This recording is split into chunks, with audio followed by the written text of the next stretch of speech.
నమస్తే, నేను మీ షేక్ సిద్దిక్. ఆంధ్రప్రదేశ్ రాష్ట్రంలో గ్రూప్ 1కి గత ప్రభుత్వ నోటిఫికేషన్ ఇచ్చి ప్రిలిమినరీ పరీక్షలు నిర్వహించింది. అయితే గత ప్రభుత్వము నోటిఫికేషన్ ఇవ్వక ముందు కొత్త సిలబస్ ఇస్తాము, కొత్త సిలబస్ ప్రకారము గ్రూప్ 1ని పరీక్ష నిర్వహిస్తామని చెప్పేసి గత ప్రభుత్వం చెప్పడం జరిగింది. కానీ తీరా నోటిఫికేషన్ వచ్చే సమయానికి సిలబస్ను పాత సిలబస్ ప్రకారమే ఇవ్వడం జరిగింది. చాలామంది అభ్యర్థులు కొత్త సిలబస్ సాక్షాత్తు ఏపీపీఎస్సీ చైర్మన్ గారే ఇస్తామని చెప్పారు కాబట్టి ఆ కొత్త సిలబస్ ప్రకారం చాలామంది ప్రిపేర్ అయ్యారు. తీరా ఏపీపీఎస్సీ వాళ్ళు పాత సిలబసే పెడతామనేటప్పటికీ చాలామంది గ్రూప్ 1 ఆస్పిరెంట్స్ తీవ్ర ఆందోళనకు గురైపోయారు. సరిగ్గా వాళ్ళ యొక్క ప్రిపరేషన్ని కంటిన్యూ చేయలేకపోయారు.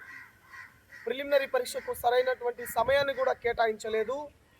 ఇలాంటి తరుణంలో ప్రిలిమినరీ పరీక్ష ప్రశ్నాపత్రాల రూపకల్పనలో కూడా చాలా అనువాద దోషాలు అనేది రావడం జరిగింది. కాబట్టి గ్రూప్ 1 అభ్యర్థులు గ్రూప్ 2 తరహా 1:100 తీయాలి, మెయిన్స్కి పంపించాలని చెప్పేసి చాలామంది డిమాండ్ చేస్తున్నారు.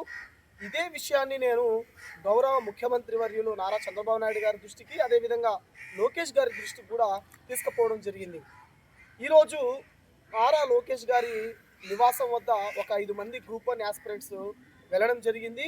1:100 రేషియోలో గ్రూప్ 1 మెయిన్స్కి మాకు పంపించండి అని చెప్పి వాళ్ళు కూడా కోరడం జరిగింది.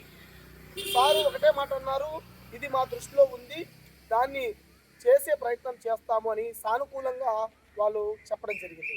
కాబట్టి గ్రూప్ 1 అభ్యర్థులు కూడా మీరందరూ కూడా ట్వీట్ చేయడం కానీ లోకేష్ గారికి, అదేవిధంగా ఈ వీడియోని ప్రతి ఒక్కరికి షేర్ చేసి మన యొక్క గ్రూప్ 1ని 1:100 రేషియో చేసుకునే విధంగా మనందరం కూడా కలిసికట్టుగా ముందుకు రావాలని చెప్పేసి కోరుకుంటున్నాను. Thank you.